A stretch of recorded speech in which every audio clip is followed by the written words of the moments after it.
and there was my foot making an imprint in solid rock, because it was really, just as the nun said, it was sinking. At the age of 3, I was able to tell my previous lives. I was able to name my former sister. But now suppose I told you that I can remember all my former lives. Is anyone going to believe me? Therefore, just let's say that I was able to remember when I was a little boy. Such paranormal powers among master yogis are thought to include the ability to self-govern the process of transition from one life to the next. This is very often you can see in many good practitioners.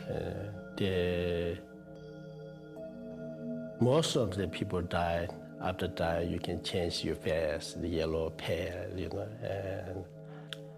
and when you do the pinch in your skin, also they will stay there. But the real practitioner who has when the passing and the meditation state, they continue their stay. Then you pinch in here, this also like now, and they immediately going like this. And also they have a little bit heat and warm in heart center. Also the face is like the lap light, and very unusual one, and happened one story is just 1 year ago in Bhutan, one of Master Ginjun Renchin.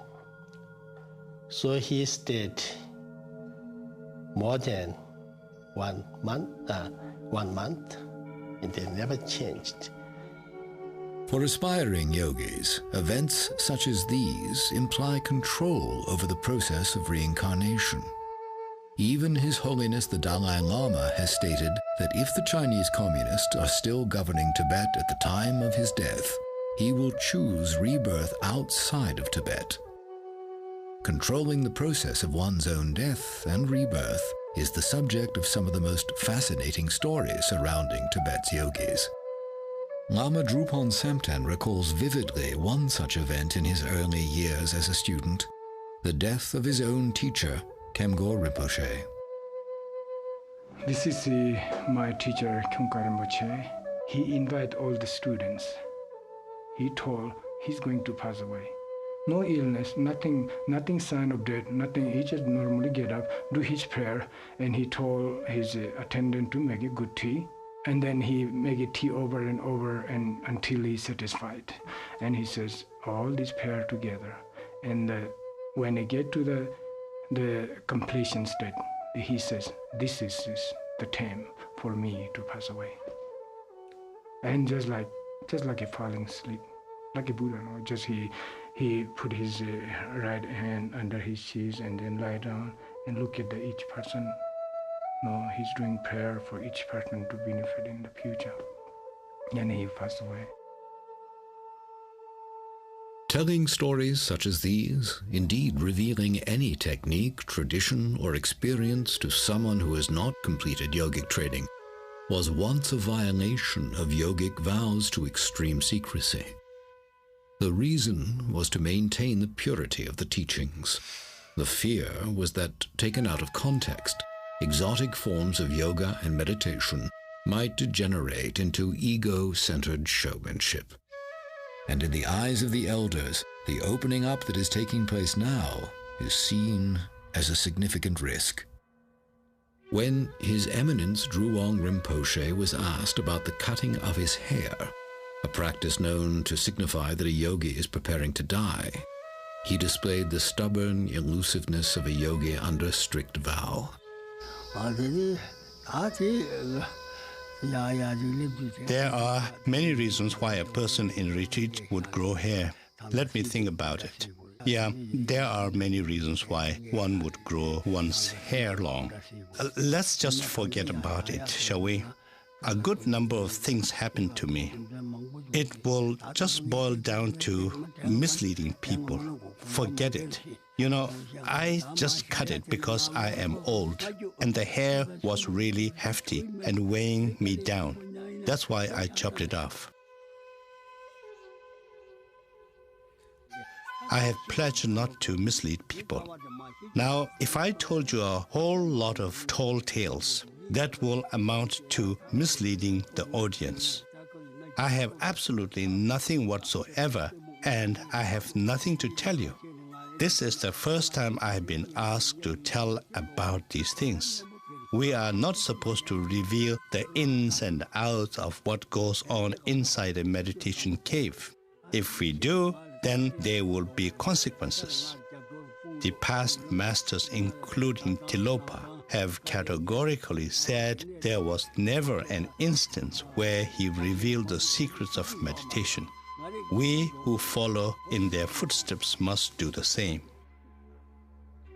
Although it is known that Zhuang Rinpoche did cut his hair in preparation for death, His Holiness the Dalai Lama asked him to live a little longer to help pass on and preserve Tibetan teachings. It is said that His Eminence agreed to do so and has decided to live until the age of 100 to help his people.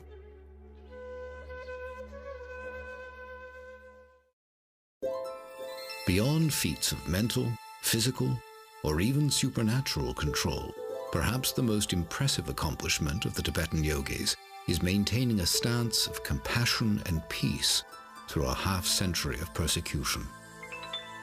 The teachings of loving your enemies and praying for those who persecute you are familiar in the West, but are, few would argue, among the hardest to practice. Skeptics may well point out that feelings of love and peace may be easily generated when you're by yourself in a cave, but not when you're coping with the human conflict inherent in real life. Yet, the claims of the Tibetan yogis have been put to the extreme test in the Chinese Holocaust. How does one retain compassion in the face of raw cruelty? Some use the ancient the text stated or says, one's own enemy is the best teacher. Now, one example.